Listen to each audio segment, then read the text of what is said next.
who are listening to this broadcast.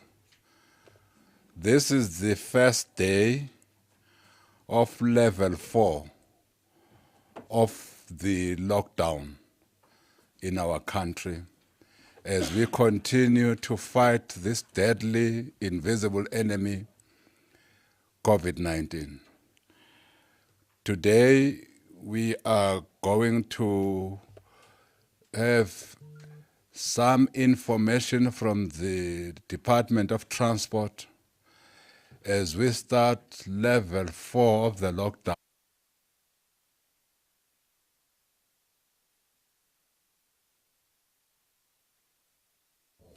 Level 4 is the risk-adjusted approach to easing the lockdown from level 5, which allows certain limited economic activities in our country. You have already been briefed on what economic activities will be undertaken under this level, but still observing all the guidelines that we need to observe to ensure that we don't get infected, even in the factories that will have opened. Without any further ado, I will now call upon the Minister of Transport, Minister Mbalula, to speak to us on what does level 4 says about transport in our country. Thank you very much, Minister.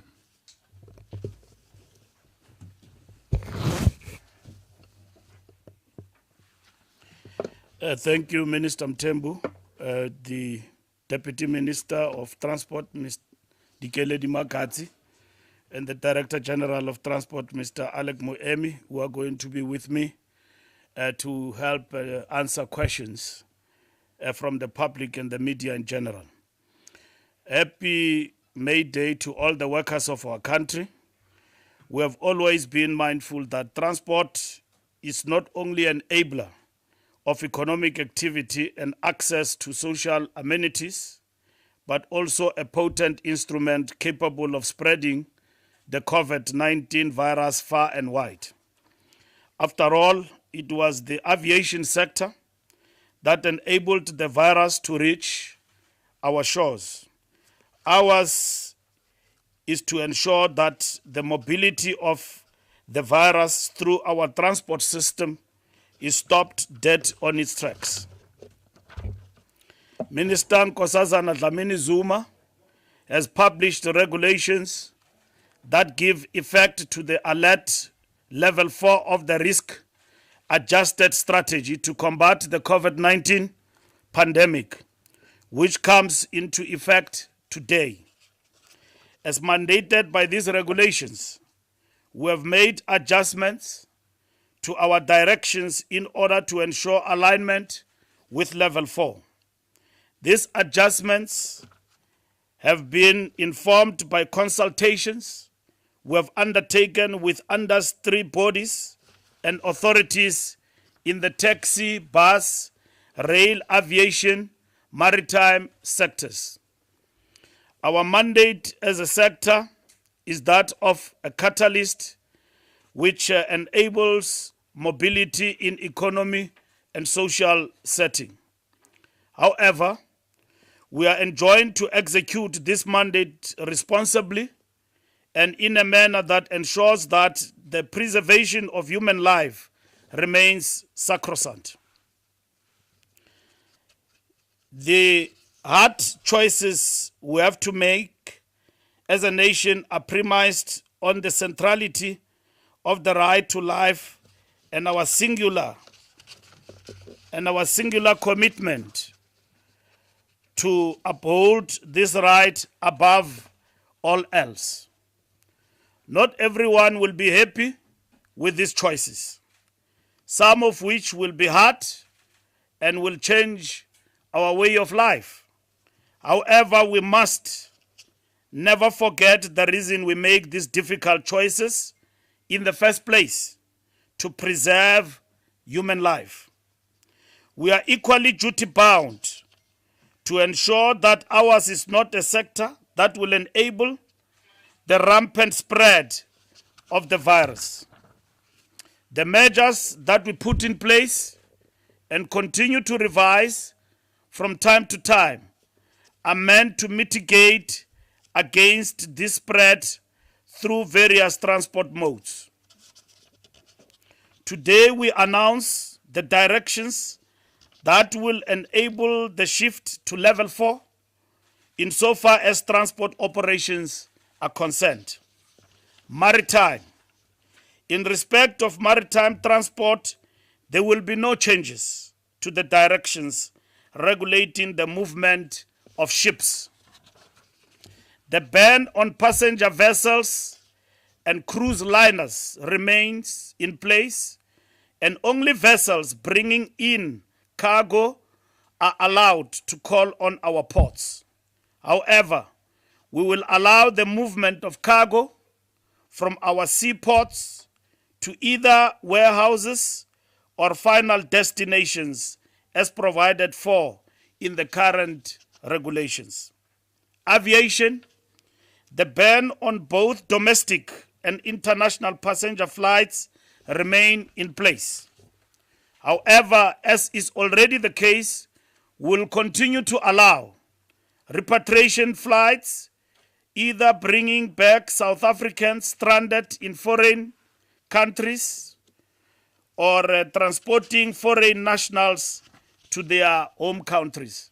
And we execute this task led by the Department of Foreign Affairs in South Africa, which is DERCO, International Relations and Cooperation. The current approval procedures to permit departure or landing of such flights remains unchanged. The easing of the lockdown to level 4 means increasing economic activity in sectors that are permitted to resume operations. Due consideration will be given to mining and agricultural sector to allow limited movement of aircrafts, either to transport essential workers by chartered aircrafts or to spray pesticides on crops. All these movements will be subject to approval and permits will be issued on a case-by-case basis. No scheduled domestic flights will be permitted in level 4. This is determined by the risk-adjusted strategy, which guides the easing of restrictions. Once the alert level moves to level 3, limited movement of scheduled domestic flights will be allowed. It is only when the country's alert level reaches level 2 that will fully open our airspace and allow movement of both domestic and international flights. Rail. With the gradual resumption of economic activity in certain sectors and permitted movement of freight, we will allow the full resumption of freight rail. Commuter rail will resume operations gradually on an incremental basis, based on the detailed plans submitted by the passenger rail operators. Limited services with strict measures to ensure social distancing and other mitigation measures will be introduced. Gautrain operations will be gradually reintroduced in all rail-based services, covering 8 of their 9 stations. There will be no airport service for Gautrain. An appropriate load factor will be applied by all operators based on their seating and standing arrangements, according to 50% standard coach occupancy. Gautrain will mark out areas of the station to demarcate where to stand and queue appropriately based on 1 passenger per square meter. The Gautrain seating arrangement will consist alternate seats to allow regulated spacing and control based on average 1 passenger per square meter. Operating staff in completion of service will operate from 5 o'clock to 12 and 15 hours with an appropriate peak hour service. The last trains will depart at 18 hours to clear the system by 19 hours. To allow for traveling of operating staff and completion of service, the Gautrain will operate from 5 to 12 and 15 to 20 hours with an appropriate peak hour service.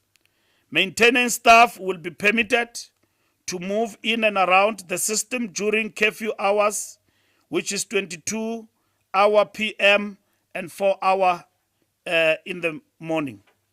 Maintenance vehicles will only be permitted to move around the system in these hours only. PRASA will similarly adopt a gradual reintroduction of its services based on its capacity to manage crowds, implement effective social distancing, and implement other mitigation measures that include cleaning and disinfection of services, trains, and stations. PRASA will undertake the compulsory testing of the rolling stock during the level 4 period and only resume with limited service once the National Coronavirus Command Council declares the risk adjustment to level 3. So there will be no trains on Monday. That must be absolutely clear. I've seen other people making claims that there will be trains and so on. So there will be no trains on Monday. And the Command Council, once it declares level 3, with the return of the Pienaarsport line in Tshwane and the Southern line in Cape Town, will be the first ones which will be considered. There will be no immediate resumption of Metro Rail commuter services until we have satisfied ourselves that the risk of transmission is manageable on a corridor-by-corridor basis. Long-distance trains are still prohibited in level 4.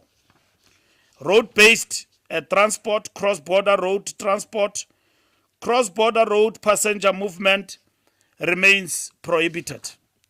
Only essential cargo will be allowed to move across our land borders. The definition of essential cargo has been broadened in the level 4 regulations published on 29th April 2020. The SADC protocol on COVID-19 is applicable. It also details the goods that should be allowed by member states to move across land borders. On public transport, with the country moving to level 4 and more people returning to work, we have revised the operating hours for all road-based public transport modes.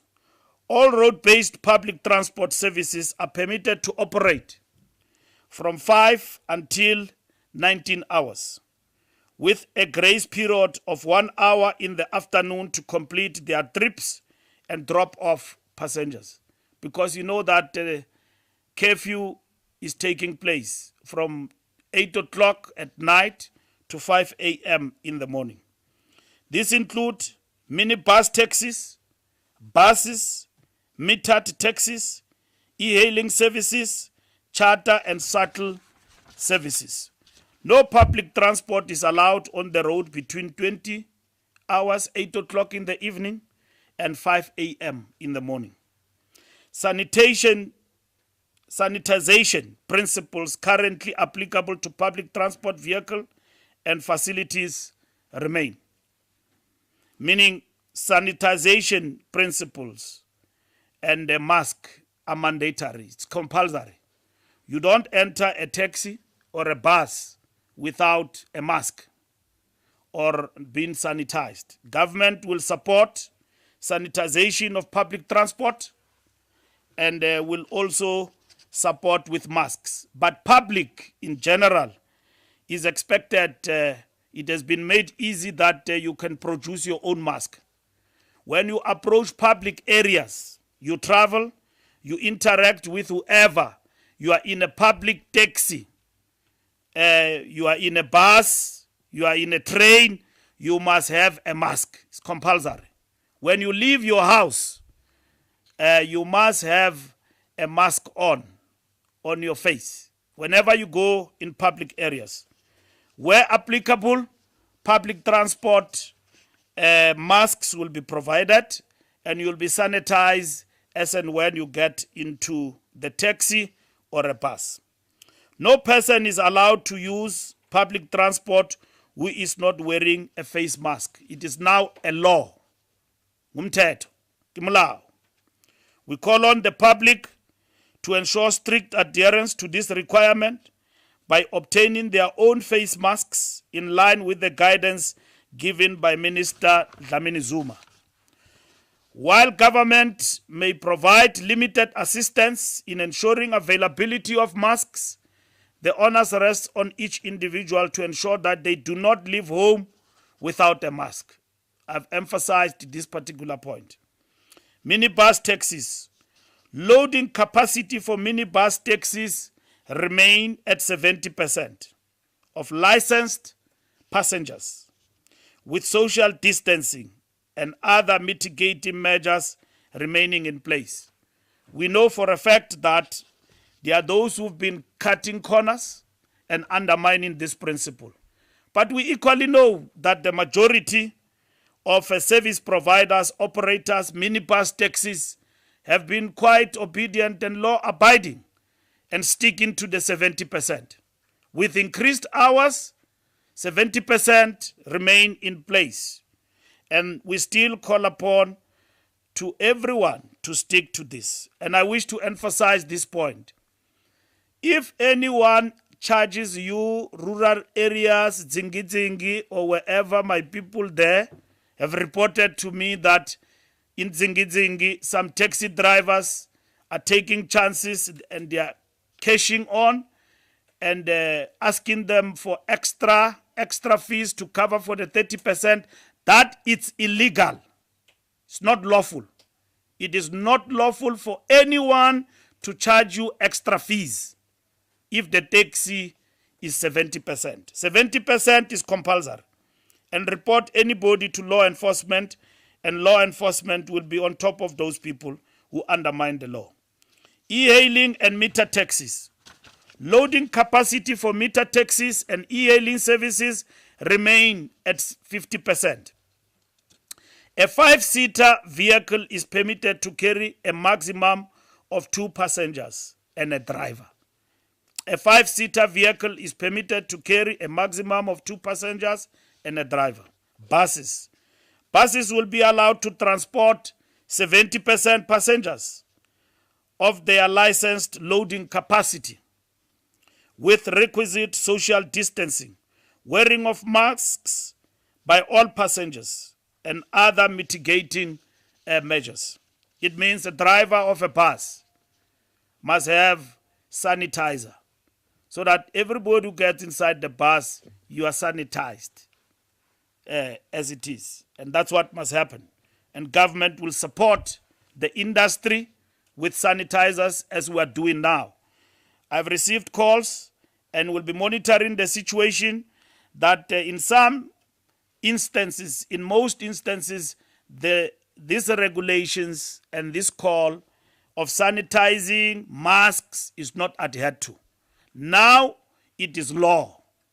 It is in the regulations that you must put on a mask, and then you must also ensure that you are sanitized when you get into a taxi.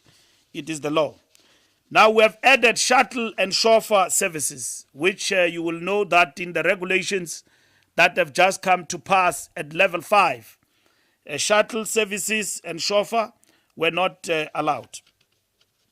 Now we have now added them in terms of the new regulations. Shuttle and chauffeur services will be subject to the same rules as other road-based public transport modes. Both the shuttle and chauffeur services will only be permitted for transportation of people undertaking essential work, and those economic sectors allowed to return back to work under level 4. You will get a mining company having a shuttle service for its own employees. That is the only thing that is allowed. Service will be provided by those companies, like, for instance, hiring companies and so on, like Avis and so on. Shuttle service will only be allowed for that. Loading capacity of 50% is equally applicable to these services. Charter services. Charter services will be subject to the same rules as other road-based public transport modes. This service is only permitted for transportation of people undertaking essential work. Loading capacity of 50% is equally applicable to these services. A number of companies, particularly in the mining sector, work 3 shifts, resulting in employees finishing work outside the permitted public transport operating hours. These companies may make use of charter services. This question has been asked. Now that mining companies have been allowed to go back, even in level 5 towards the end, what happens to them? We have answered this question, that they can make use of charter services for their employees. Operators of vehicles undertaking this service must be identifiable as such for purposes of law enforcement. Delivery services such as Uber Eats, Mr. Delivery, and any other similar services are permitted to operate between 9 o'clock and 19 hours, only for delivery of food, not alcohol or cigarette. Those things are banned, just food, okay? Courier services. Courier services are permitted to operate in the delivery of any goods permitted for sale in the level 4 regulations. It should, however, be noted that the wholesale sector has been allowed to return back to service, and amongst the sub-sectors allowed to trade is the e-commerce. That includes online shopping for items such as personal ICT, equipment, and other goods. This sector is reliant on the courier services to deliver its goods to customers at their homes. Travel between provinces, metros, and districts. Travel between provinces, metropolitan areas, and districts is prohibited. Travel between provinces, metropolitan areas, and districts is prohibited, with concession made for workers who have to commute to and from work on a daily basis. Attendance of funerals and transportation of mortal remains. The Minister of COCTA has published regulations allowing a once-off special dispensation for persons who were not at their places of residence before the lockdown period and who could not travel between provinces, metropolitan and district areas during the lockdown to return to their homes. You know that now that it is allowed once off, and those people are now permitted to travel between today, 1st of May 2020 and 7 May 2020 in line with COCTA regulations. You are allowed today, including those who ran away to Zingi in Limpopo, to come back between now, the 1st, and then to stay and not to leave. Like I said, the movement is not allowed between districts, metropolitan, and provinces. It's not allowed. You are allowed from today till the 7th of May to rearrange your setup, not to visit friends and all of that. To rearrange your setup, you are a student or you are a doctor or whatever that you are, when the lockdown was announced, you were caught up somewhere and you've been so much disciplined and adhering to the law, you did not even attempt to travel at night, 12 o'clock. You have stayed true to the regulations. You are now allowed, as a law-abiding citizen, to then go back to where you belong. to go back to work, whatever that you are doing. Long distance bus and taxi operators are allowed to undertake long distance travel during this window period.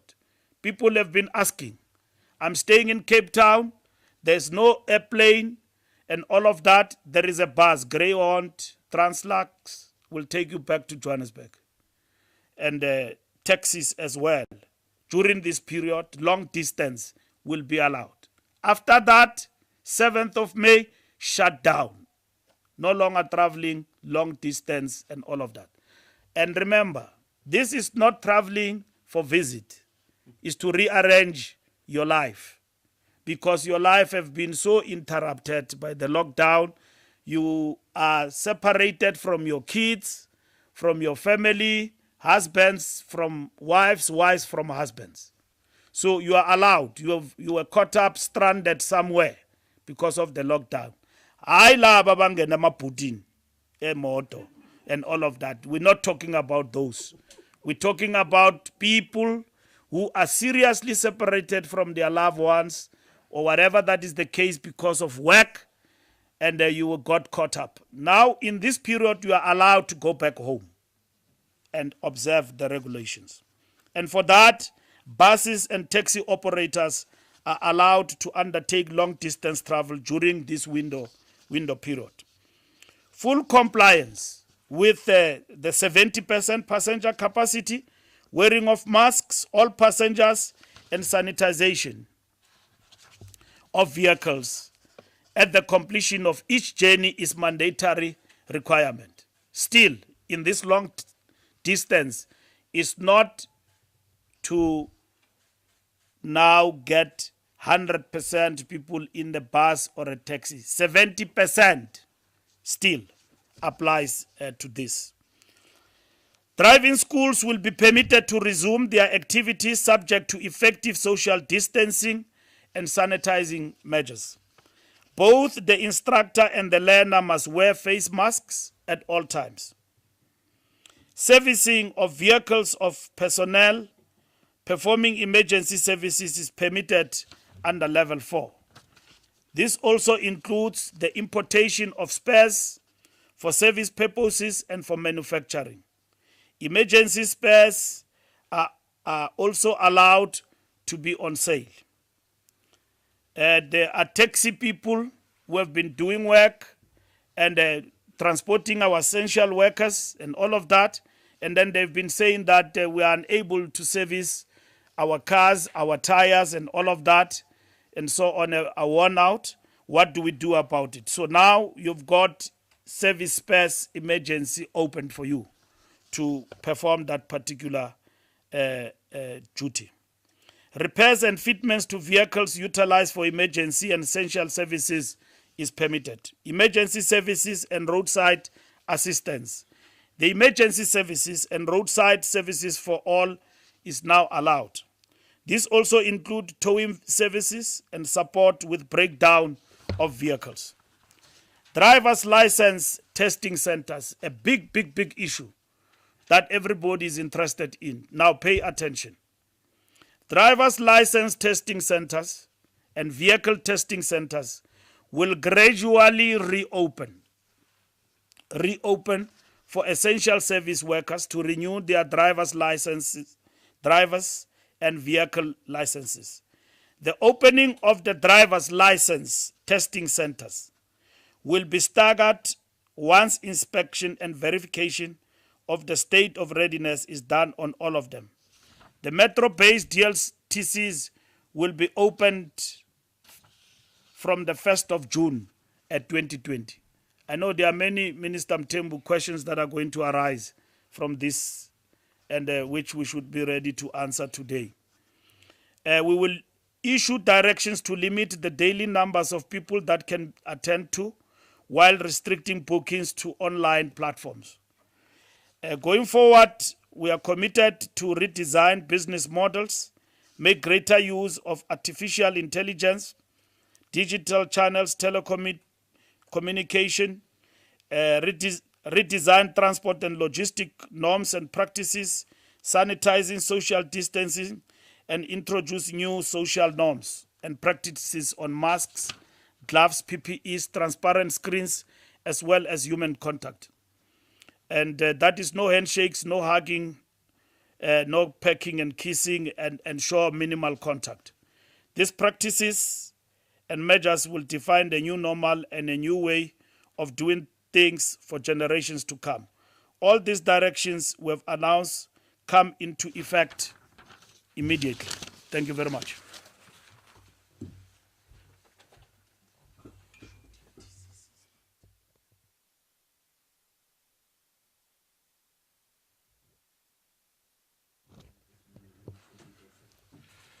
Thank you very much, Minister, for quite a very elaborative explanation of what will happen at this level 4 lockdown in the transport sector. Most appreciated, Minister. When the Minister speaks of this mask, he means it. It's now law. All of us must have a mask. We must cover our faces, we must cover our mouths, we must cover our noses. Now, when the Minister speaks of masks, that includes any cloth that can be used over your mouth and over your nose, as it is reflected in the regulations, so that you don't come back to us and ask us, can I use a cloth? Can I use a scarf? Yes, as long as you have covered your mouth and you have covered your nose. That is the essence, so that you don't get droplets from anybody who's speaking, and you don't infect anybody with COVID-19 through your own droplets, because you have not covered your mouth and you have not covered your nose. Thank you very much, Minister. We had not planned for COVID-19 as a country. Where we might run, and this is what we always say, where we might run short, we are together here. We are together to make the best that we can under these very, very trying and testing circumstances. We are together. Government is not alone. The Transport Ministry, they are not alone in the department, but we are together. This is government and all the people of South Africa working together to defeat this monster called COVID. Having said that, we will now open for questions from the colleagues in the media who have always been a dependable ally in the fight against this pandemic. We will now take questions. We will start with the online service. Do we have a question? On the line, we have Patrick from Fleetport Magazine. Patrick?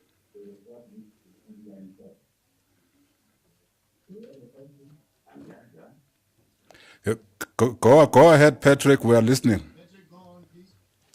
Thank you. Mr. Minister, Patrick here we have Untitled Chapter magazine. One of the biggest problems on the long-haul delivery route has been the absence of food on the road, and truck drivers have gone without food for 2 days, 3 days. The new regulations say that you can get food, but only as takeaway. Have you given thought to this? Because it has been a huge problem with long-haul truck drivers not being able to eat on the road. Someone who goes 2 days without food, and now there's only deliveries. How are you going to rectify that with perhaps truck stops? Is there any allowance for truck stops to serve food to the truck drivers? Thank you. Thank you very much. And colleagues who are working on the sound system, if we can just up the volume so that we're able to, but we have heard the question from Patrick. Now our WhatsApp service, we are so organized. We also have a WhatsApp service for the media minister and deputy minister and DG. Thank you, Minister. The first question is from John Fraser from ZA Confidential. And the question is, can people move into their rented homes? Basically asking whether moving companies can start operating. Is it not working? People at home are listening to this broadcast. The second question Can is... you repeat that first, Nonqaba? The first question is asking whether moving companies can start operating. Removal companies. For people who need to move houses, either in between provinces or in between districts or within a province or within a district. The next one. The next question is from Jana Marks from Netwerk 24. The question is, please elaborate on the social distancing measures with regards to queuing to get onto a Gautrain or any other public transport. How exactly will this be observed? The next question is from Charlotte Kilburn from EWN. The question is, what is the process by which the mining and agricultural sector will apply to allow for airborne crop spraying or charter flights to move stuff? I didn't get that. What is the process by which the mining and agricultural sector will apply to allow for airborne crop spraying or charter flights to move their resources? The next question is from Khomotso Modise from EWN. The question is, how much has your department spent so far on the provision of masks to taxis? How many questions do we have you spoken to now? That was 4. There's one last one. Last year. The last question is from Paul Vicchiato from Bloomberg. And the question is, when will the export of wine and wool begin? And through which ports will that be? Okay. I thought that the Minister of Agriculture was here, and that the issue of export of wine was properly clarified, that it is now possible to export wine on the 4th level of the lockdown. I don't want to get the minister into areas that he was not here when they were explained. But definitely wine can now be exported and all other essential services. But be that as it may, Minister, we are now in your capable hands.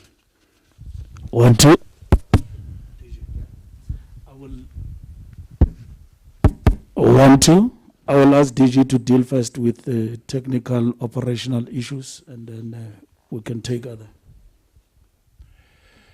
DG, as you speak, there are other people who, when we speak, they can see what we say by looking at our lips.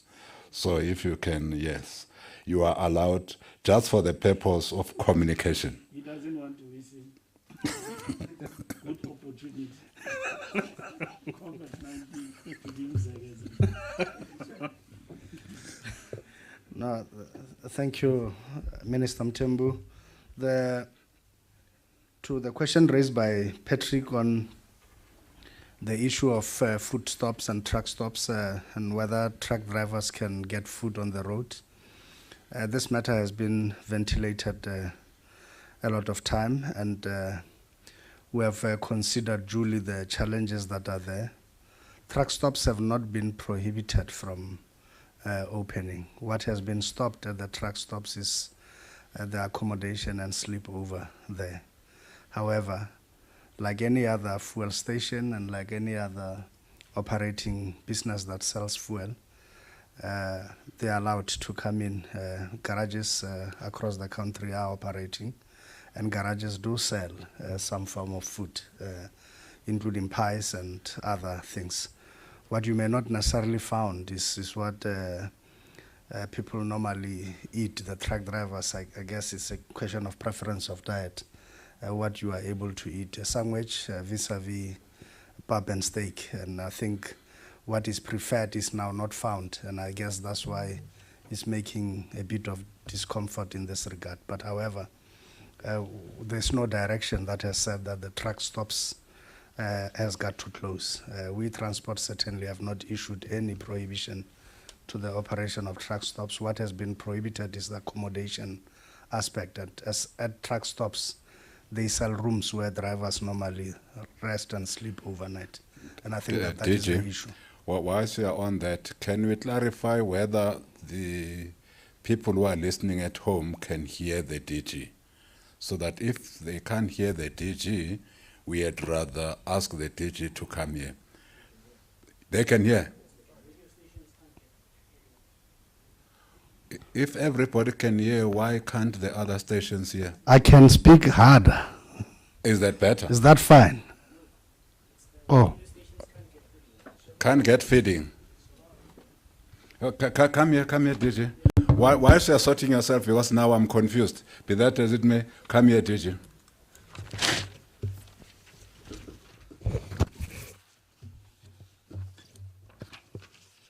okay, thank you. I had indicated earlier that the truck stops have not been prohibited from operation. What is prohibited is the issue of the rooms and whether accommodation can be sold attached to the business of the truck stops. But certainly they can operate, they can sell fuel for trucks.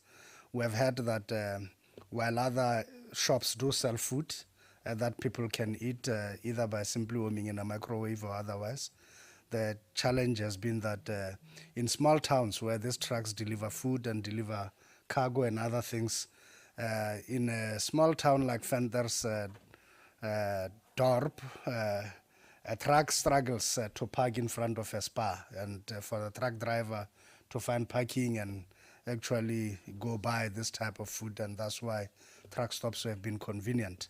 So we have not issued any direction stopping the truck stops from operation. And I think that that is the message about the truck stops. Secondly, on the issue of whether people can move houses and can do all of that, this certainly is not in the regulations, and this is not provided for. Even in the current window period of 1 until 7 May, such has not been provided for and allocated for this to occur. Because certainly the truck removal companies and the removal sector has not been included into the sectors that get back to work in level 4. We guess when we get to level 3, things gets easier, and road-based services as well become the key provision that can be considered. But at this point, certainly this has not been placed into the regulations. The question around what is the process that has to be followed by farmers and mining companies and everybody who require to operate flights, we have already processed in excess of 2,000 of such requests, which tells us that the industry and sector know exactly what they need to do. And in fact, almost all of them, if you own an aeroplane in South Africa, you certainly know the processes of acquiring a permit. We have a licensing and permit office, and we work closely with the South African Civil Aviation Authority and the Air Traffic Navigation and Traffic Services. And for that purpose, we are quite clear about the process. The process is that you submit your request on a prescribed form for a license permit, and you give us the details of your aircraft and the purpose for which it intends to do. You have to fill in all other requirements, including the licenses and that you are in good standing. The pilot, we look at the hours, all of the. So it's a whole process that the sector knows exactly what they need to do. But once the application comes to us, that application is processed based on whether the regulations allow. Now in level 4, crop spraying is allowed. Now we have already, as I've indicated, processed in excess of 2,000 of this. And if you also consider mining companies, many of them, we have already granted them permission to fly. And they are flying chartered aircraft. We have set regulations for them. We have received further requests from some of them, and we are considering those. Each and every one of the cases is considered on its own merits and whether it makes sense. But there will be certainly no scheduled flights. All flights are chartered and are operated based on the requirements and whether the sector is in for work or not. And obviously, some regular technical flights and all of that we do allow to come in and go. The other issue is about which ports. All our 8 ports are operational, but all of them, as you know, the published and gazetted cargo manifesto of what they handle on a day-to-day basis has been clarified, and it is there for everybody to know. What is important is that now with this we have returned to level 1 of our ports in terms of cargo on the SPS code, but importantly as well is that we still remain at a heightened level 2 for cargo, and particularly for ships that come from high-risk areas. And this, we are not really concerned about cargo, but concerned about the crew of that ship, and when they come to offload, they do get to interact with our stevedores and with our dockyard workers and all of that. And that's where the SPS level code remains at 2. But certainly all our 8 ports are operational, including in level 4 now. Mossel Bay and Saldanha are back into full stream in terms of what they need to do with the SPS level having been lowered to 1.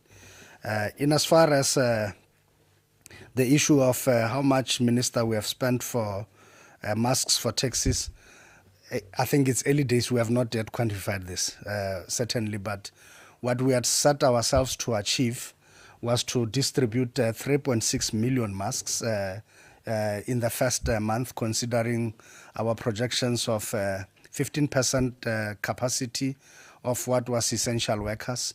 Now with level 4, we have recalculated this. We need to ramp up this. The figures, we are reworking them on the understanding that we now have got to give out face cloth masks and no longer disposable surgical masks and the N95 respirator masks. So with that, we have reworked our figures certainly, and we project now that we have anything between 30 to 35% of our usual commuter traffic volumes in terms of the commuters that are taking up public transport with effect from today, when the lockdown level has been taken down to level 4. So certainly with that, we are looking at providing in excess of 14 million of the face masks at the prices determined by the Treasury. I believe for a triple layer, it's 25 rand, and for the double layer is 20 rand. So with those prices, I think anybody can make their mathematics about the number of masks. 14 million multiplied by 25 rand, and then it should give you the big picture of how much we are intending to spend in level 4 on that one line item. There's still sanitizers, and I think if we were to try keep track of how much we're spending every day as we place orders and distribute, I have to sit with my people first, Minister, and get to know and get the latest briefing, how far they have gone and where have they exactly distributed, because we have divided this, because it's such a huge thing, we have divided it into 5 separate procurement batches, and the last time I checked, we were on batch number 3. So we are still to go. We still have some way to go to get everything to everyone. So I think I've answered everything except the wines. The wines can be exported by the regulations, and 3 of our major ports are actually exporting the wines. It's Durban, Cape Town, and the port of East London. That's it. Sorry, Ngqura. It's the port of Ngqura. 3 of them. Minister.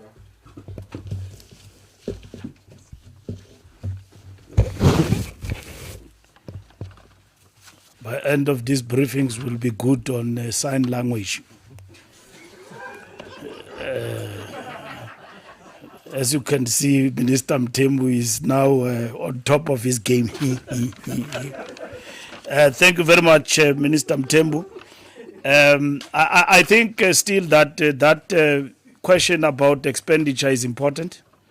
We must answer it, DG, because once you don't answer that question, you are then going to have all sorts of things. So that question we must answer. We must be ready to answer it and keep track and inform South Africans how much we are spending on these masks. And we must also track the procurement. Who are the people who are there? The standards are set by Treasury and all of that. But at our department, We don't want by end of this thing, we must be having issues about questioning of expenditure. And we must follow strict and transparent procurement processes so that Mam Kize in the streets there also producing masks can have something out of this. It can't just be the big guys. There is equally an opportunity to make money for our people out of this. The guy was selling, what is this, potatoes, can now be a mask man. Mask, selling. And if he sells to government, that guy in the street or that woman, you can imagine how much they will make. So we must prioritize such people and give them business where it is possible.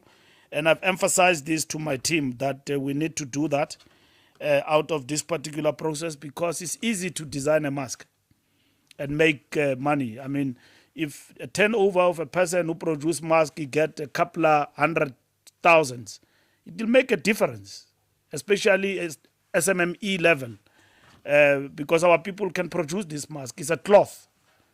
Now, Dr. Mkhize has given us the designs of how this mask can be done and all of that. Let not only the big guys eat, let even our people in the township have some stuff going on out there, out of this virus. And I think DG knows about this and the team in the department, Mtembu. That particular matter is also being attended to. The social distancing of trains, particularly how train, we will see it. We're getting into that from tomorrow, DG. Tomorrow we're going to be running, testing. We're going to be testing tomorrow, Sunday, Monday, how train service will be running. But we're not going to the airport, forget. So I will be there myself with the MEC of Gauteng to see are they observing what we are doing.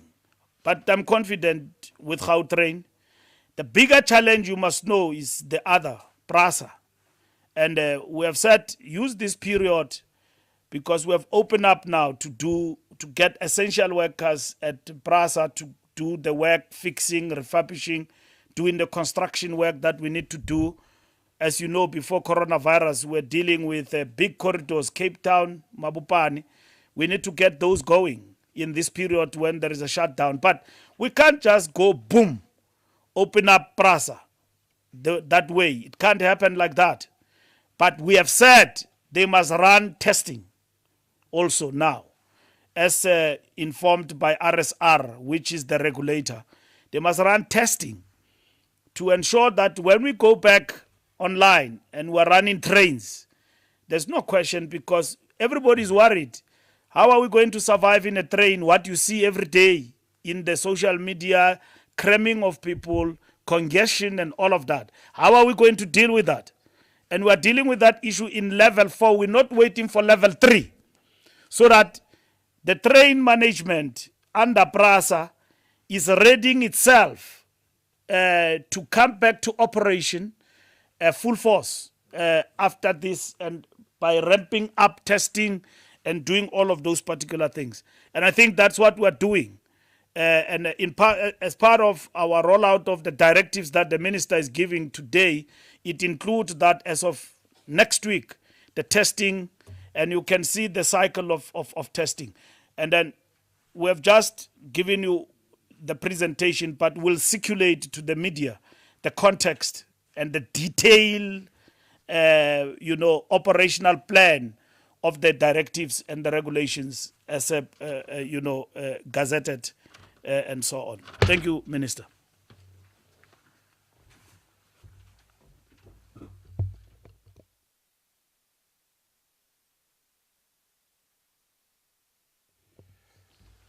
I thought I would just sit there, Minister Mbalula and Deputy Minister Makazi, and just use that mic. Unfortunately, our community radio stations can't pick up when we use that mic. Unfortunately, all of us must then come here.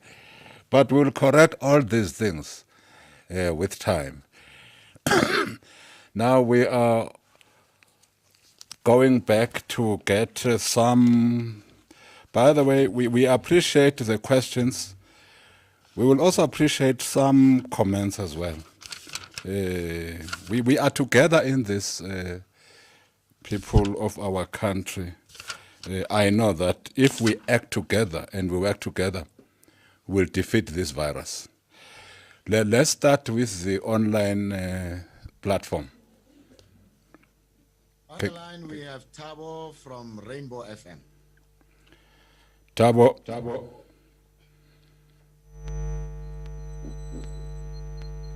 Tabo, are you there? Tabo is not there. Can we get to the next caller? The next caller is Mr. Johnson from Daily Sun. Mr. Johnson?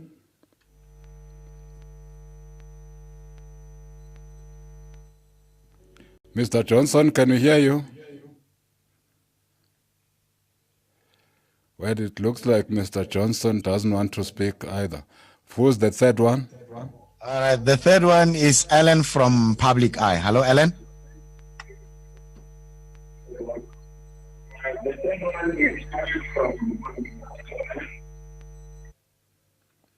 Helen, can we hear you?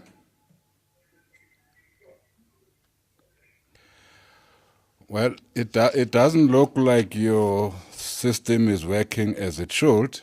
Let's go to the WhatsApp system. At least there you write, you don't speak. Okay, Nangaf. The first question is from Juliet Joseph from Kaya FM.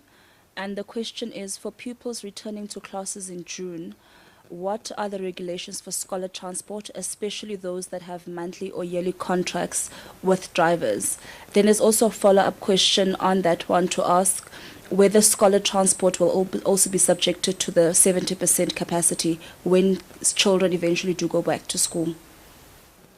The next question is from Charlotte from EWN, and the question is, if a non-essential services citizen has a driver's license that has expired during the lockdown, will the forgiveness period be extended as it was under level 5?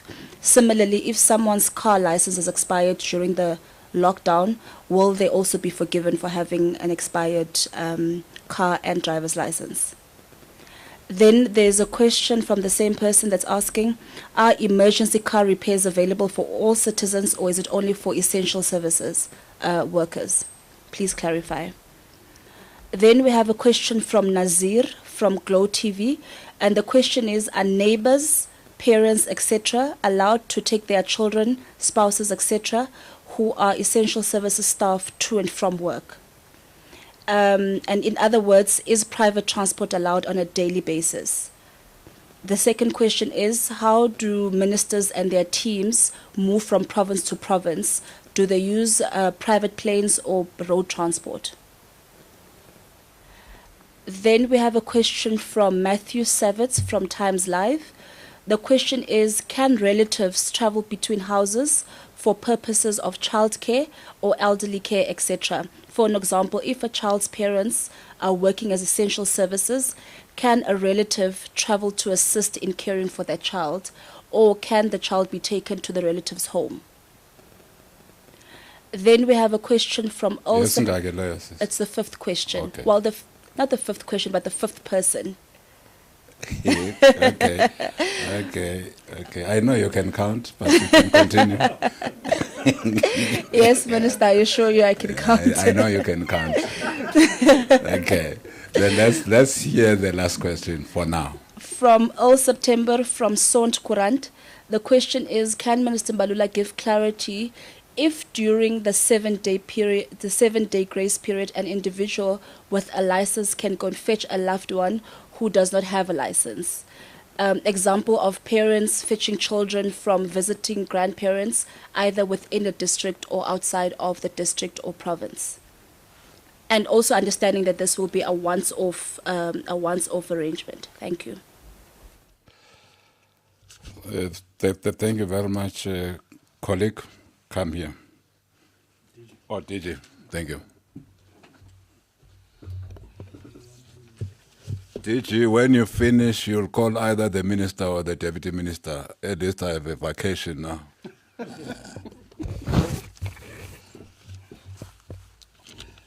Thank you, Minister Mtembu. Let me start with the last question. It will be more easier. I think the grace period allowed for people to go back to work mustn't be seen as an opening of a floodgate for people to move and travel around. It's not intended for that. The regulations themselves provide separately for regulations on the movement of children. And I think those regulations have got to be observed separately. It has nothing to do with the window period that opens up for people to travel from where they have been during lockdown in level 5 to now where they have to go back to places of work. So from that point of view, this is a single way, one way. Is not, as Minister points out, it's not to go visit somebody and at the end of the 5 days on the 7th, you then travel back and you go somewhere. You have to go only one way to where you have been locked in, and now we take it that perhaps Monday you need to be going to work and then you are traveling back to where you ought to be and out of the level 5 lockdown. So the regulations pertaining to the movement of children are quite clear. And children, you've got to have a permit and have all what is required for you to be moving children around. And this is not this. So if you are going to be found with children, really, children are not going to work. I think you are going to be arrested. It's as simple as it gets. The issue about how ministers move around, many ministers utilizes their own vehicles. Obviously, the expectation is that at the national level, ministers may move anywhere. There's no piece of the republic where they do not reach. But also depending on what the program is, if the Minister of Health, for instance, has to visit 3 hospitals and 3 quarantine sites in the same day, if needs be, the chartered flight will be utilized. But there are no, as I've indicated, scheduled flights that allow for people to book tickets and then to move from one area or one airport to the other. That's not there. Once more, the issue of expiry of licenses. I think at the beginning of lockdown, Minister Mbalula did issue a direction indicating that the licenses, your car discs, your actual driver's license, and other permits that are there, including permits for professional driving and all of those, should they expire during the lockdown period, they would be deemed to be valid until the lockdown ends. Now, we are where we are. We will, should the situation change in terms of the interpretation of validity, Minister Mbalula will issue further directions to highlight as to when the grace period that is known would kick in, within which when the full capacity of our centers are operational and our online platform is operational, then I think we would be in a position to direct that now the period of validity is in this regard. Obviously, there are chance takers, people who have had their licenses expired 3 years ago, long before lockdown, and the grace period of 21 days did pass and they did absolutely nothing about it. The dates will tell us. So certainly, if your grace period was 21 days before the date of lockdown, we deem your license to be valid. It's valid, certainly, because we understand that within the period of grace period, you would have been able to renew your license. However, the lockdown came and the centers were unavailable for you to renew. But if your license was long expired, long before we realized that it had nothing to do with lockdown, and in that instance, the law must take its course. And I think it's a case which Minister was misunderstood, of a person who was stopped on the highway in a roadblock and the license was long expired. It has nothing to do with lockdown. And if your license is 2 years on expired, don't say we shouldn't do anything to you. You are not supposed by law to have been driving on the road. Right? We should impound and arrest, indeed, Minister, and you were correct the first time. So I think that's the situation with licenses. A further direction will be issued once this issue, Minister has said, needs to be clarified better. Gets to be clarified because we will start with the metros. All the driver's license testing centers in the metros, all metros are known of our country. On the 1st of June, they will kick in and start operating. And then we will, as Minister said, we will be using the month of May to inspect all measures. The measures Minister spoke about, social distancing, provision of PPEs for both employees to members of the public, all of that. We will investigate, evaluate, and assess the state of readiness of all of our DLTCs in May, and we will reopen them. And those that are certainly not ready or do not have capacity to reopen will not be opened. And I think that with that, the consideration about what our direction should say on the period of validity of a license then becomes linked to the opening up of our DLTCs. In as far as the emergency vehicles and spares are concerned, the regulations of COCTA are quite clear. It says that for servicing of vehicles and related aspects, that is for people who have essential or who do essential work in this regard. That's our priority for now as we start. Perhaps it will be a priority for the next 4 weeks. We will review the situation. However, it says that for tow services and roadside assistance, if you get stuck on a highway, the assistance that is now available is available to all motorists, to everybody. So that portion, yes, it is. But what we do not want to see is that essential workers have a reason why they need to service their cars now. They are using them to go to work and to commute, and if their vehicles are becoming unroadworthy because the tires are worn out and so on, and they need to replace. If we now have to say everybody can, so we are flooding the system, and even essential workers are going to run short of parts and every other thing to get their vehicles functional for purposes of the work that we do. But the emergency roadside assistance, I think, is for everybody, as well as emergency spares are for everyone because they are open. The other issue was raised was scholar learner transport. 70%, yes, indeed, will apply.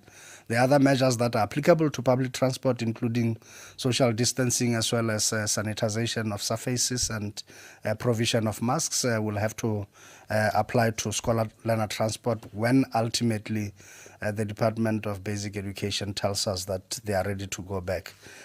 We are working with them, and we have finalized the draft plans with them. Our own regulations, we have consulted them and have articulated in line with the broader regulations on disaster management, and we are convinced that we are on the right side in as far as that is concerned. Can neighbors, spouses, partners transport essential workers to work? Certainly no. That's not what these regulations are about. Essential workers have been working even during lockdown, and they have been transporting themselves. And those that have no means have been utilizing public transport. It's not the same as you are perhaps a disabled person who all the time, even before lockdown, you had reasonable assistance in terms of support of a person who transports you daily and so on, and you have to perform, perhaps you are a nurse, and you needed to be taken to work on a daily basis to the hospital, and that person has been transporting you. That status quo will remain, and when you are applying for a permit, certainly your permit would have been authorized, including the permit of the reasonable assistant, because they are tied with you in terms of the performance of the work, and in that instance, both of you will have permits. But what the question presupposes is that you'll have a floodgate of people with permits and another one in a car with no permit, who's just azul, and others are going to park in town saying, I'm waiting for my wife to knock off, and so forth. So I think that is not what the regulations have intended to do, and that's not covered. Thank you.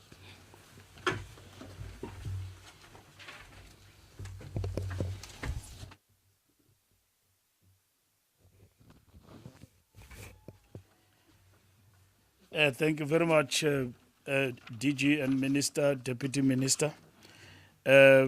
Just to emphasize that regulations get to be reviewed from time to time based on the material conditions or how practically on the ground are they feasible or not, and how do they prohibit.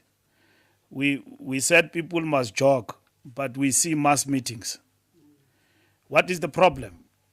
You now need a scientific approach to say, is the problem the time that you give to these people who are joggers anyway, or should you open for them to jog the whole day, or whatever that is the case, or is it the question of squeezing of time and so on? But then it defeats the purpose, because if you are jogging en masse, that's exactly what we don't want. And that's exactly what we are being advised by those who advise us on this approach we should not do. Like when I came and I said 100% in the taxi, and the question to me was, how is that furthering our fight against coronavirus? Where is social distancing? We didn't have to wait for it to be tested. Indeed, we did not have an answer. And Minister Mthembu also called me. We didn't have an answer about that because we're addressing the demands of the taxi people who wanted to shut down. But we now forgot that, look, we're in a coronavirus. We're fighting a virus, and that is invincible. So we had to retreat on that. So when you retreat on anything, it's not because you are fearful or you look like you are indecisive or whatever that is the case. Sometimes we learn by trial and error.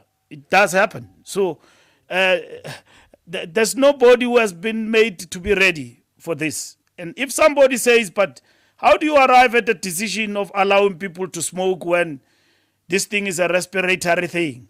It's not because you don't want the economics to flourish. You don't want people to drink alcohol so that 2 billion rand is, you get it out of that for the economy to flourish. We have already taken a supreme sacrifice. Already supreme. We said life first. We knew that we will suffer. Our economy will be battered. Will be battered heavily. Our people were already unemployed. Millions and millions of our people will find themselves in the streets. And that is why we are able to get money, borrow money, ensure that we strengthen our social security net, because people are not working. They are hungry. And that is it.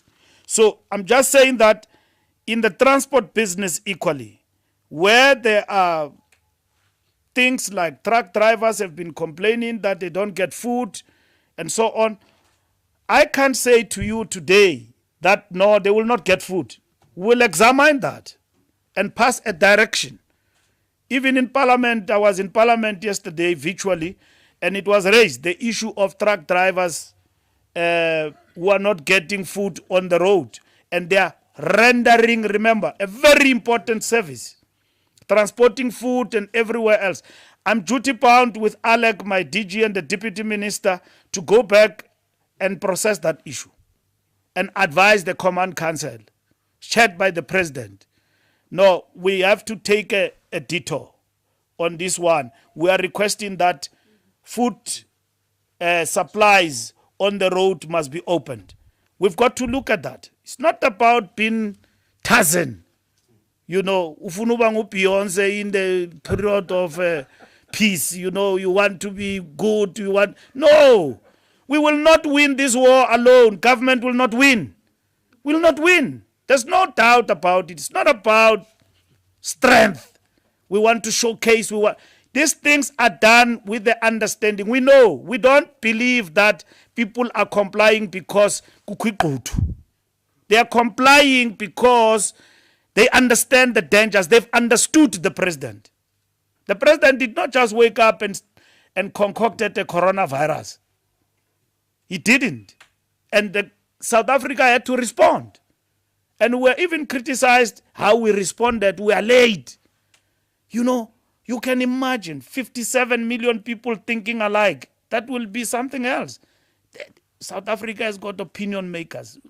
people who think sometimes they are doctors when they are not. Umuntu angavela athi gqi nje, "He, ngugqirha, he," and all of that. Zange asibone nesikolo sobugqirha. All of a sudden, that's why we must listen to doctors, epidemiologists, virologists, whatever. People who have gone to school, even they mislead us, we don't know. But they are telling us that we must, we do that. It's not like it's comfortable, this thing. You go to a mask and all of this thing is for crooks and people who work at the hospitals to look after our lives. All of a sudden, crooks have got a good time. You don't see him, corona, and so on. Now, we've got that. Now, we're told by Zwelim Kize, now who are we to argue with him? And Bokarim, Dr. Karim, they advise us and we follow the orders, and that's what we're implementing. Where we made mistakes, there's no intransigence and arrogance that government insists on this. Let's have an argument. If people who are who have gone to school are advising us that it's not right to unban cigarette, singobani thina mpaku just because yes siyalimala phela abantu cigarette is giving a lot into our economy, utywala kuyaselwa, you know, and all of that, but we are told don't drink. You see, subshaya mfowethu uyeke for now, you know, we sacrifice. So it's not like somebody because of our country he's got morals that, you know, supersede everything and decided to smuggle in the fight against alcohol and all of this. Not that. It's just that we have been advised. We don't want to go back to be called denialist. Good to know they don't want to believe it. Bafuna ukubona ngokubona. Amadela ngokubona. People who are hijacking projects in our country. Madela, we want to see. Up until somebody dies next to you or yourself, I'm not going to put on this thing. It's not possible. The whole world is up in arms and is standing still. And we've got the Coronavirus Council, we've got the cabinet, we have been led, we've got a society that is obedient. Our people have never been so obedient. And we can't encourage South Africans to take to the streets and undermine their own health. We can't. When people protest that they are hungry, we respond to the best of our ability. But we can't encourage them to protest in this time because it will undermine everything else. But equally, government, ourselves, we must listen. And that is what we've been doing, I think. And if we're not listening enough, probably we need ourselves to be examined. Because it is not a one-way traffic, that command council. Political parties have ceased to become political parties, have made a contribution. When EFF or DA calls me and say, Mbalula, but this thing is not right, I don't take it that it's opposition, point scoring. We are in this thing together. I don't see political party. I'm political party blind. And that is why even certain political parties, including the ANC, have said no colors on food parcels. No colors. Because this is not about point scoring and masks and then put on your emblem and masks and all. If you want to contribute, contribute. And our people have turned up big time, have turned up and are doing that on their own. They do it. And then they go to the townships, they go everywhere. They didn't ask government. They are doing it on every day and they contribute. And I've never seen such camaraderie in my life in South Africa and the world over like I've seen now, where people stand up to feed those who don't have out of their own pockets, not for cameras. Every day doing that. And we are a democracy. We are a constitutional state. We are taken to court from time to time. And we are called to order by our courts. The courts are not closed. And therefore, everybody has got a right to take us on some of these particular things. The DG have responded. Ministers travel. And ministers can go anywhere on essential. If I'm called to be in the Western Cape and it is absolutely necessary to leave Gauteng, I will leave. But since I've been here with Jackson every day, he now masters sign language, and then he's been here. And then he knows left and right and so on, which is good. But we've never left. Those who leave, we understand why. We understand why Zweli Mkhize must be in Western Cape. I don't even ask him.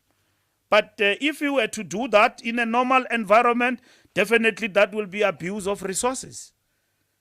That will be abuse of resources. I understand why Pegicele must be somewhere at a given point in time, because we must ensure that the law is being complied with and all of that. But I can't just say to Alec as the DG, "Can't bambelela jet mfo," because I want to abuse state. I deserve to be expelled, dismissed thoroughly, without a disciplinary hearing, because I'm abusing state resources. I'm here in Gauteng. We are here on a daily basis. Gauteng is the epicenter. Kuyafiwa.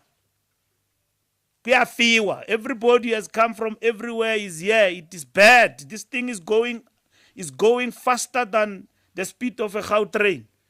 As we do these regulations today and announce them, our people are saying, including on education, it's too fast. I'm happy to hear people say that. It's too fast. Don't open schools.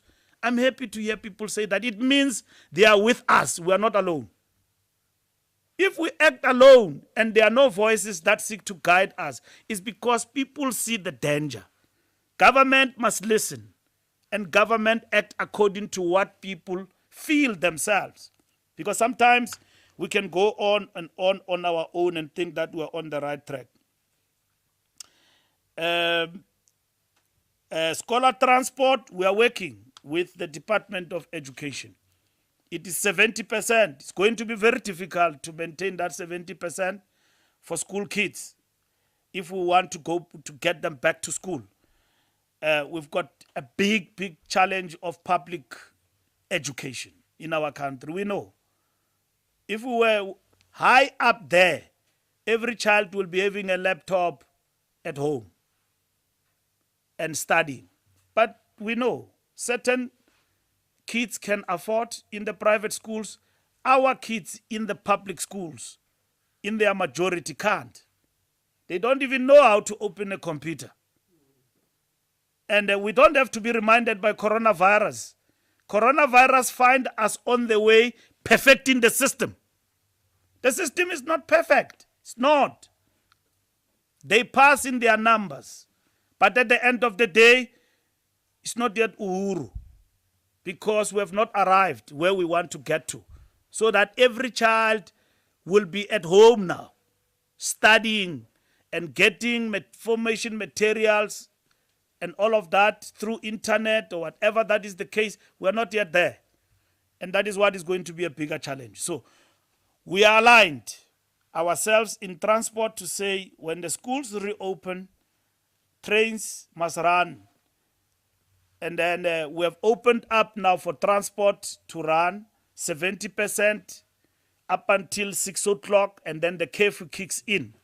5 o'clock or 6 o'clock, the curfew kicks in, no public transport afterwards, but schools are not open.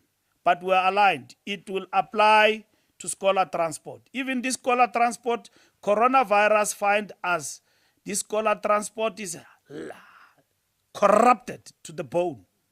Corrupted. People making sense at the expense of life of our children. That's what happens. So that scholar transport must be perfected. But over and above that, we've got to be stricter if schools were to open at level 3 going forward. Obviously, ministers will advise us on that particular point. I just want to pause there, Minister, and say that nothing is cast in stone. But we remain firm on those things that are very important for us to advance to ensure containment. The numbers are growing faster. They are growing exponentially, and they say these numbers are going to catch up with us around September. But the way they are coming, They are coming very faster than the losing of another team I won't mention today, which could have won the league long time ago, but because of how it is losing, then it couldn't, make it easy. Now, these numbers are coming fast and furious, and they are making us to be worried. And we know that many people are affected. Artists, people who rely on singing, just singing, as their daily income. They would not be in a position to do that. Government cares. All these things will be addressed, but we know we work with our people. Our taxi industry is highly affected. And next week, we're going to be addressing how we're going to address the financial situation and support for the taxi industry. Minister Mthembu knows about that. Once NCC endorse our modalities, the principle has been agreed. We are going to support the taxi industry financially. We are, and I've briefed them, all of them, Minister Mthembu, ndibatshelile ndibaxelele bonke oTai Bosch yonke zongai. I've told them ukuthi government is going to support the taxi industry. And we've been working out the modalities of how it's going to pan out. And once that is done, I report to the president. And once the president and the coronavirus team support it and give it a stamp, then I will come back and announce that this is how and this is how much. Thank you very much.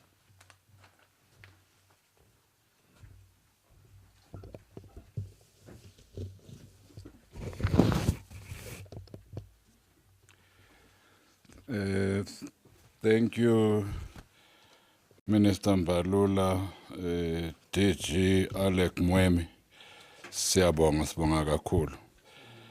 Just to indicate, before we take the last set of questions, just to indicate to our people at home, abantu sebabulewe legciwane emhlabeni wonke jikelele, sebathi ababe ngamakhulu amabili namashumi amathathu nane, 234,000 people who have died because of this COVID-19.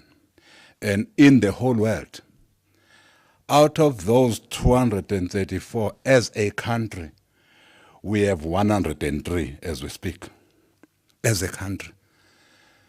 And as we know, those that are now infected in the country are 5,600 and something. Out of the over 3 million that are infected in the whole world, we are doing our bit in all sectors, in the transport sector, in the schooling sector, everywhere we are, so that we reduce infections in our country and we also reduce the number of people who will die.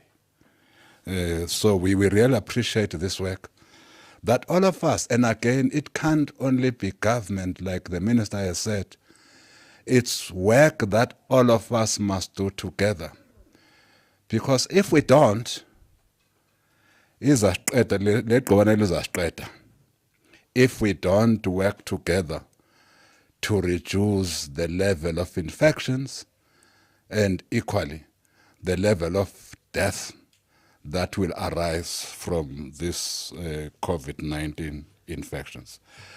That's what we are here about, and that's why we are here almost every day, speaking to our people, saying what it is that we're doing, where we are getting advice. We appreciate the advice because we don't have better intelligence than all the 61 million people of our country. We do listen to the minister, deputy minister, and DG.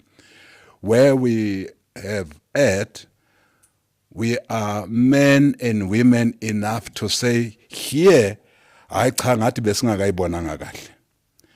are able to reverse. And that is not a sign of weakness. It's a sign of people who are genuine in working together with other South Africans to fight this pandemic. We are together with our president, led by our president, Matamela Cyril Ramaphosa, in this fight. He is the leader. So we are not defying the president in any way, in anything that we are doing as cabinet. In fact, he's leading us in all announcements that we make, including on the tobacco, by the way, including on cigarette, is the president who has been leading all of us on this matter and continues to lead us on this matter, that we cannot open cigarettes now. After we did consultations with our people, they said, "Nipambene." That's what our people said. But nipambene. And we said, "Yo, yangathi siphambene, nyan." Including the president. What yo? In cabinet.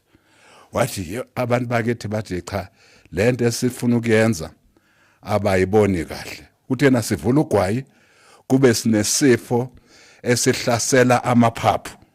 Kodwa thina sivula ugwayi cha ngathi ingcondo zethu azisebenzi kahle. So we are quite happy with the comradely spirit that exists in South Africa for us to fight. Of course, there'll be those few individuals who will say all sorts of things, etc. But even when we sleep at night, we know that we are doing the best we can, but in consultation with our people. Having said that, we are now taking the last set of questions, colleagues, so that we have answered all what is in the minds of our journalists and probably what is in the minds of our people. Do we have anybody? Okay, the journalist, it looks like our WhatsApp system is working much better than the other system, so you can take advantage of the WhatsApp system. Nangaba. Thank you, Minister. If the DG can just elaborate on the answer with regards to the question from the previous round with regards to the movement of children within, if a caregiver needs to go and look after a child because the mother or the guardian is an essential worker, just that element, not in between provinces but within a district. The first question in this round, Minister, is from Miriam Issa from Finweek. And the question is, some people send their cars in for repairs before the lockdown, and those cars are still there, and they won't be able to get them under level 4, as repairs have not been classified as essential.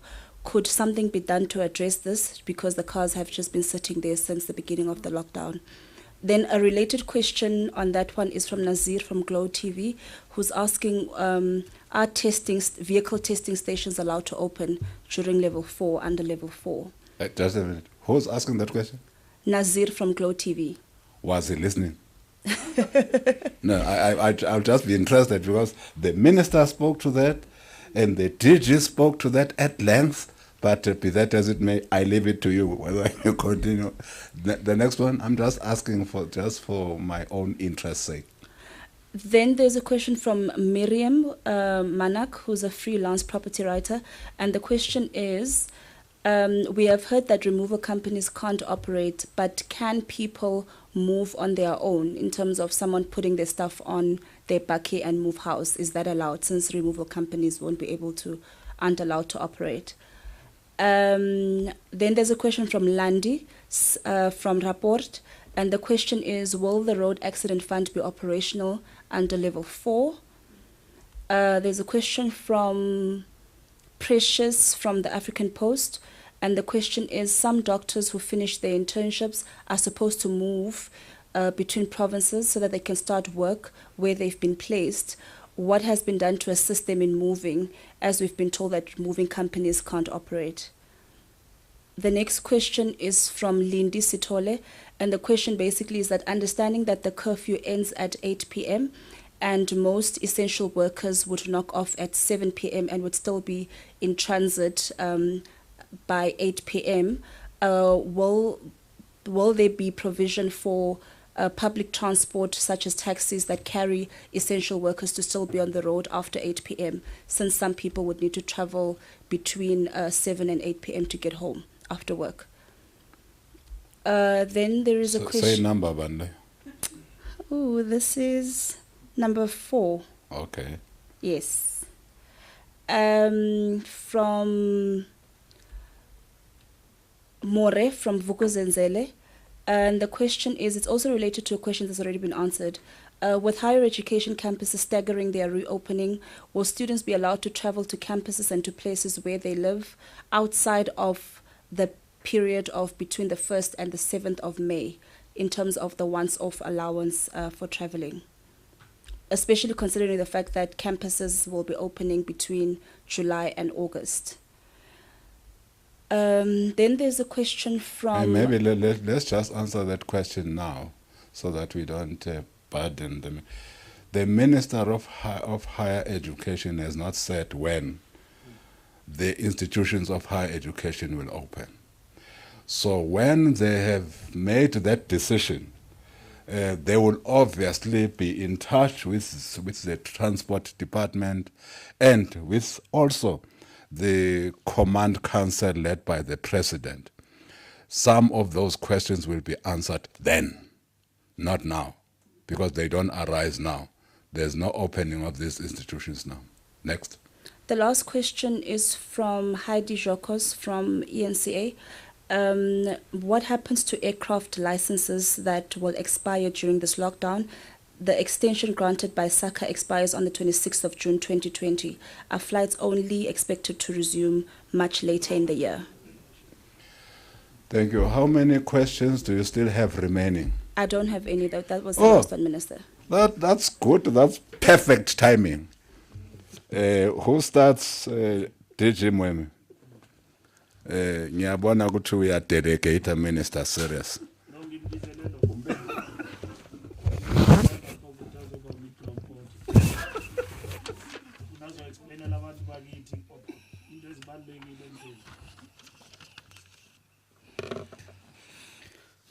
Thank you, Honorable Minister Mthembu.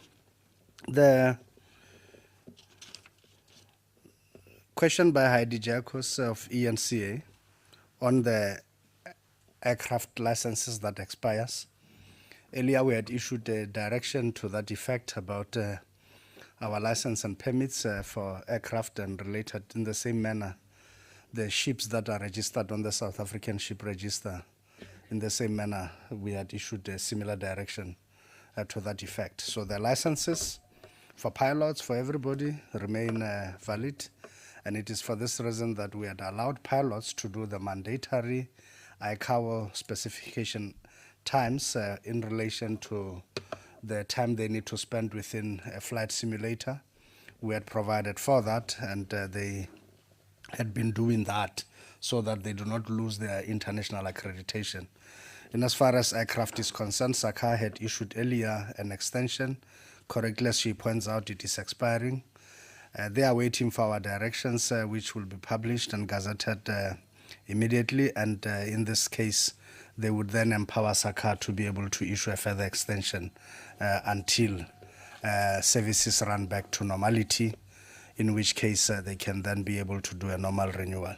But till then, we will deem aircraft licenses to be valid. It is for this reason as well that one of the measures we're bringing within the directions that Minister will publish is a measure of allowing compulsory maintenance for aircraft. It's one thing extending the lifespan of a license, and it's the other looking at the physical verification of the safety and airworthiness of that aircraft. And to that extent, we are now allowing for that maintenance that is compulsory, the regular inspections around hydraulic systems, braking systems, avionics and control boards and all of that. We are looking at all of those from a safety point of view, and for the engines to be run, and we are allowing for aircraft mechanics to be able to do that work in level 4, so that the extension correspond well with the licensing in as far as that is concerned. The issue of the cars that have been submitted for servicing prior to lockdown, reality is that if you are not an essential worker, of course, if you are an essential worker, then your car that was submitted earlier is ahead of the queue and has to be dealt with first and be treated and need be churned out. For the rest of the cars that are belonging to non-essential workers, in truth, the question is, if you are not in the sector that is allowed to be operating under level 4, exactly where are you going? This is the key thing, because the regulations are intended to encourage people to stay home. And so if indeed you need the vehicle as an essential worker to be finalized because you are using it for essential work purposes, you have to show the dealership your essential work permit, and they should be able to assist you in that case. So I think perhaps that will bring a bit of clarity in as far as that is concerned. The issue of removal companies and whether people can move on their own, certainly if you are to do a movement interprovincially, you need the interprovincial permit, and if you are doing it during this period, I guess it will be implied at law. In reasonability will suggest that this is implied, that if you are, chances are, can you imagine if you were to start you were scheduled to start a new job on the 1st of May, or at the beginning of May, with 1st of May being a public holiday. So certainly the next Monday you were to start a new job. Typically it means that you should have been allowed to have moved between your previous place of abode to a new one. And now with the services you may require not being present, if you were moving on your own to do this, or even some of the people who have been staying in Johannesburg working here, and they've been staying in a flat at Hillbrow, and their bed there was a terrible one, and they are now in Limpopo, and they want to come back during this period, and they have been gifted by their uncle a bed, and they want to come along with it to bring it to Hillbrow. I guess reasonability suggests that in that once-off, one-way movement, that could be accepted as a purpose of movement to where we need to go. The key issue we're concerned about, obviously, is that there couldn't be more than the loading capacity that is required in a vehicle. So even if it was a buggy and it is a double cab, the intention is to have no maximum of 2 people if it is a private vehicle, and if it is a public transport provider, the regulations pertaining to public transport will then kick in that regard. Same will apply to the doctors that needs to do the movement right now, and who need to move to the new place where they now have to do their practicals or otherwise. And I think that they should use the window then of 1 to 7 purposefully to achieve what they require. In as far as public transport after 8, all our regulations had been gathered trying to encourage as much as possible for buses, taxis, and chauffeur-driven services and all of that to operate within the duration, so that the curfew is quite effective. Minister did speak about arrangements of where some odd sectors that in level 4 are allowed to operate, such as mining and even some manufacturing.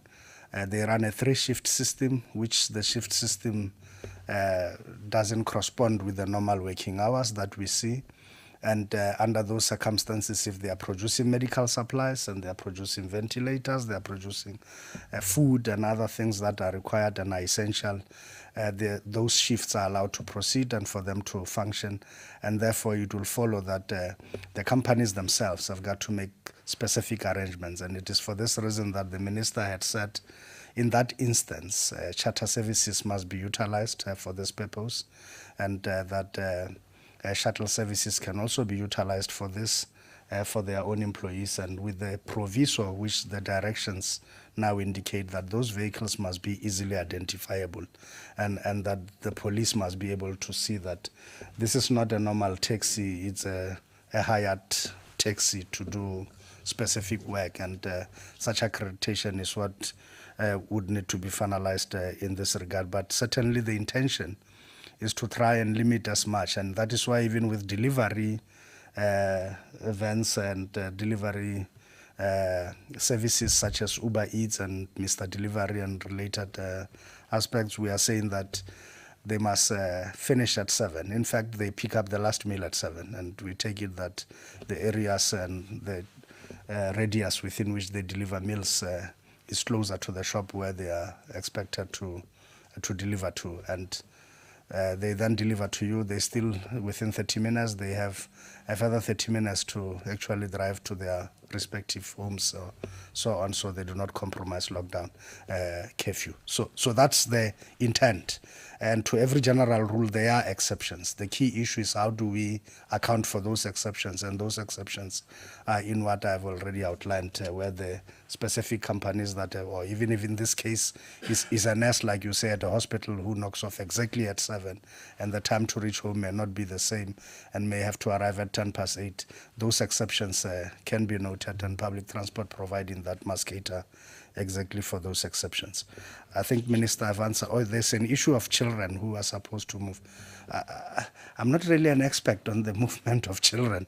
Social development is, and I'll be wary to answer to things that I'm not sure about exactly, but I can indicate that there is a specific permit that has got to be obtained in this regard. What has been relaxed and eased was the whole issue of the permit being obtained only after by the magistrate and all of that. The NCCC had eased the measures to make sure that it is more easier by allowing that where the birth certificate of the child bears the name of the parents and the father, and is unabridged, and the parents, whichever one of the parent, has a corresponding ID that shows that the child belongs to them. For that purpose, they can move them on agreement between the two parents and the two parties in this regard. And I think that that covers the question. The RAF. On the issue of the Road Accident Fund has kept a skeletal staff. Obviously, right now under level 4, it isn't one of the sectors mentioned in this, but because they are an entity of the state, they have been receiving claims, and they have not been necessarily processing some of the claims they have been receiving. It's a matter we will now review going forward and see to it that how far we can go. We, as everybody may be aware, the RAF is fighting a titanic battle for its survival in the courts and in trying to get itself in a position where it can actually process the issue of claims much more faster. And it is for this reason that the matters are sub judice and are before the courts. But once the courts have decided on this matters, it will help us craft a quicker way forward in determining what do we do by next week or so. And I think that that is the story of RAF. Thank you. Yeah, campus. What about The campuses, Minister Mthembu answered it.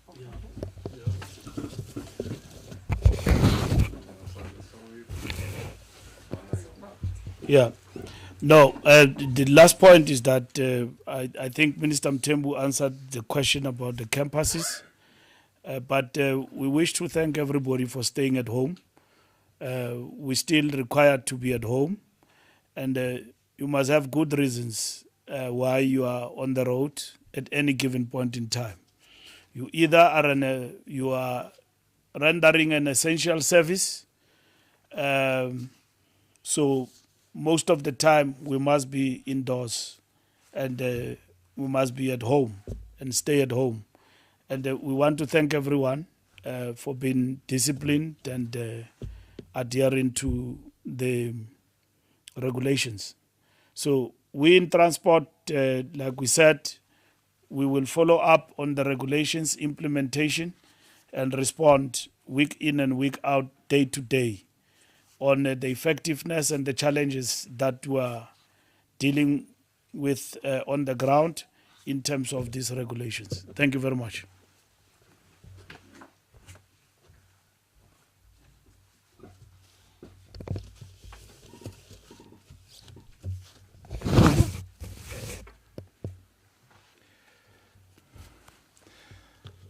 Sibonge kakhulu kubo bonke bebalalele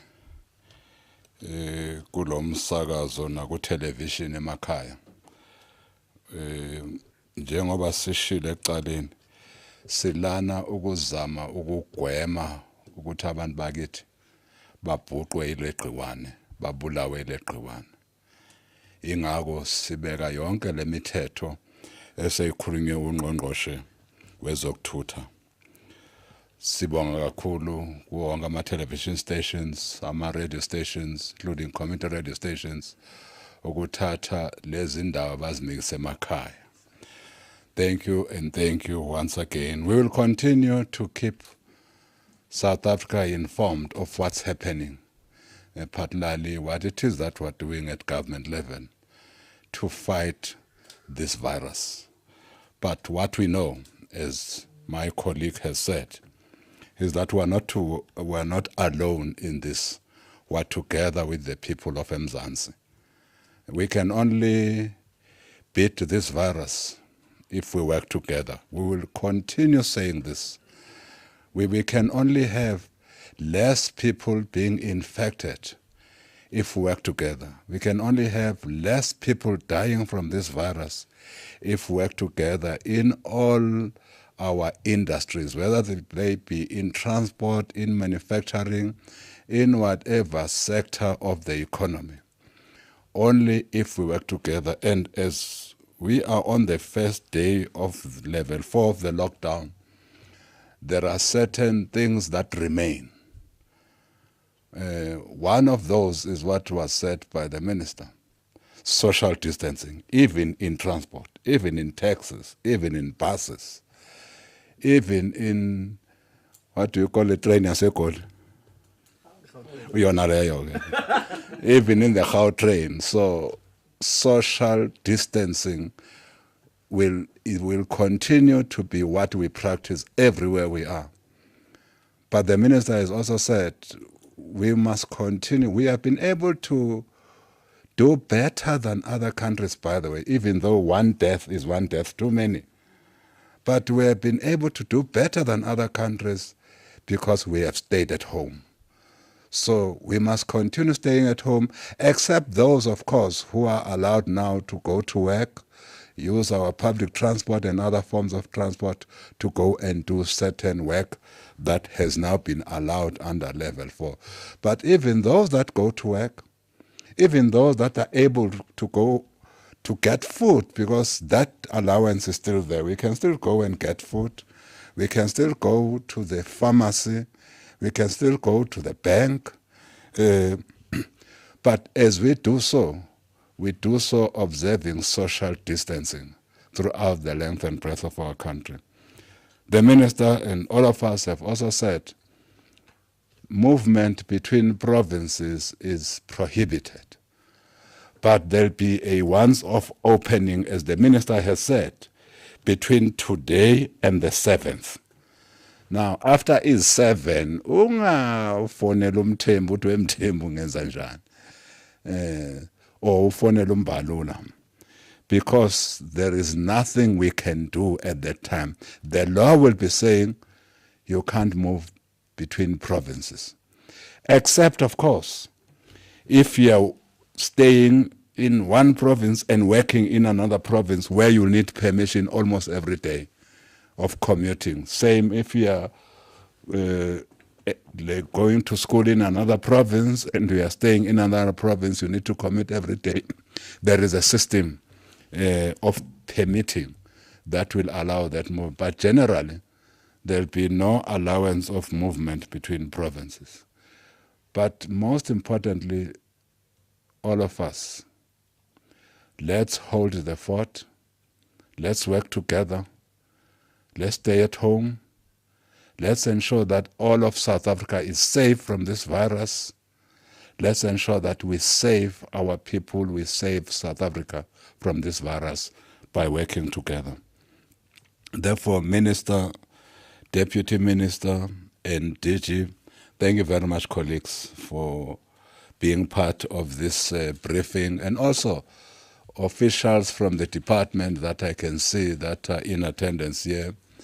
But the most important people we would like to thank are those that you have thanked, Minister.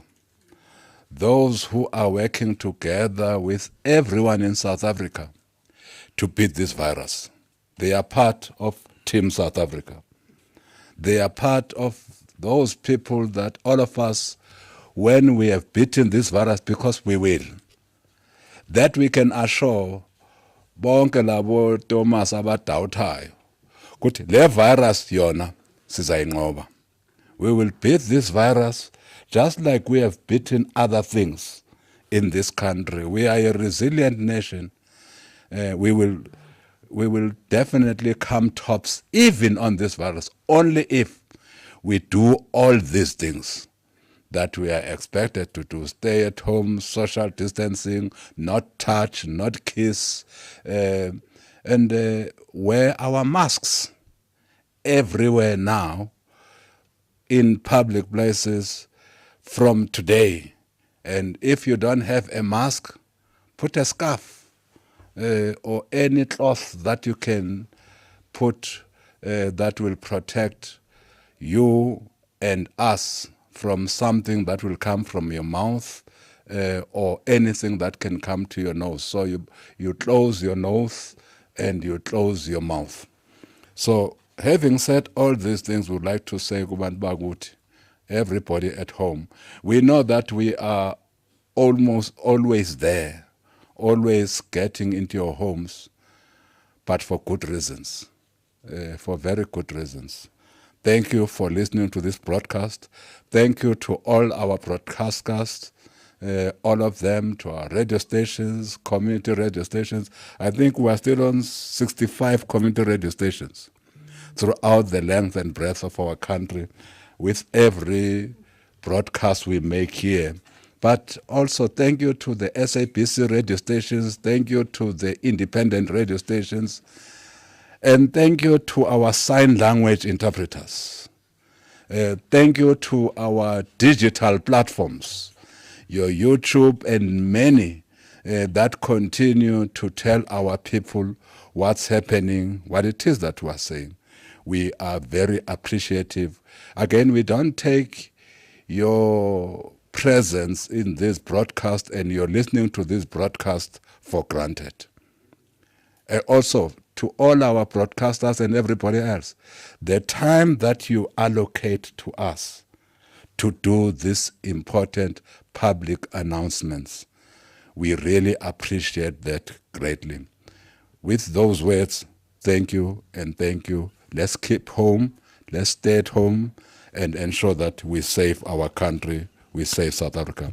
Thank you very much. Until we meet again. Siyabulela. Thank you, colleagues.